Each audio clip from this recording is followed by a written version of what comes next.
En marzo del año 415, una muchedumbre enfervorecida de devotos cristianos descuartizó a una mujer valiéndose de conchas de ostras y de tejas.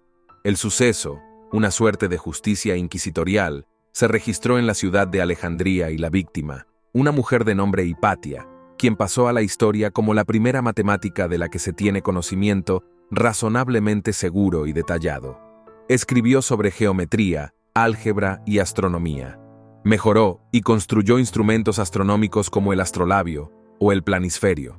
Además, fue una maestra carismática que dejó una profunda huella en sus discípulos, algunos de ellos también importantes científicos de la época. ¿Qué fue lo que pasó para que tan ilustre personaje terminara sus días de una forma tan salvaje y abrupta? Hipatia nació en la ciudad de Alejandría, Egipto, entre el año 355 y el 370 después de Cristo.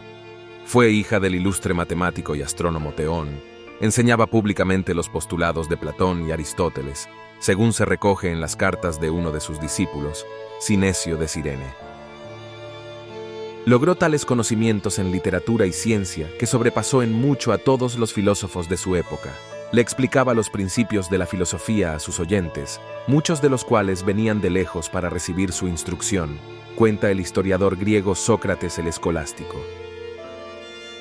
La erudita siguió las enseñanzas de su padre, a quien superó en cuanto a la importancia de sus descubrimientos. Hipatia inventó un nuevo y más eficiente método para hacer divisiones largas y se dedicó a estudiar el movimiento de los astros. Todo ello la convirtió en una mujer sabia, perteneciente a la élite pagana y con un buen puñado de seguidores y admiradores. Pero el contexto de Alejandría era intrincado. La ciudad era una amalgama de cristianos, paganos y judíos. Lejos quedaba la unidad en cuanto a las creencias en la época de esplendor del Imperio Romano. El obispo de la urbe, Cirilo, sucesor de Teófilo, el artífice del saqueo e incendio del Serapeo y su valiosa biblioteca, estaba enfrentado con Orestes, el prefecto imperial. Y las tensiones ante el estallido de una guerra entre cristianos y no cristianos, entre extremistas y moderados, se manifestaron en el crimen de Hipatia. Como tenía frecuentes entrevistas con Orestes, se informó de forma calumniosa entre el populacho cristiano que fue por su influencia, que él fue prevenido de reconciliarse con Cirilo.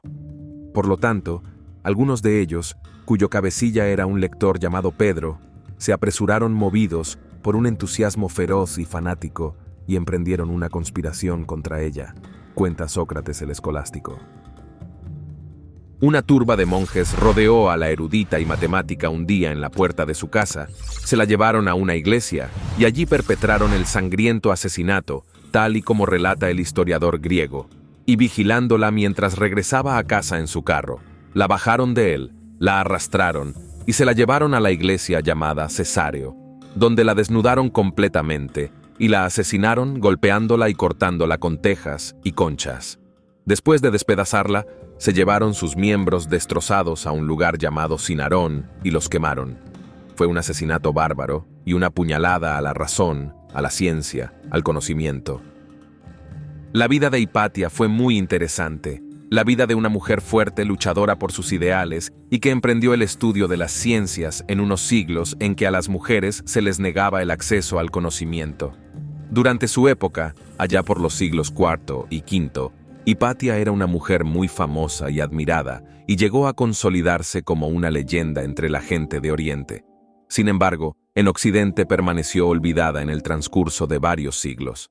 No es hasta el siglo XVIII, gracias a algunos escritores, como Voltaire, John Toland, Charles Kingsley y Edward Gibbon, cuando se produce el rescate en la memoria de Occidente de la vida y sus aportes a la ciencia de Hipatia de Alejandría.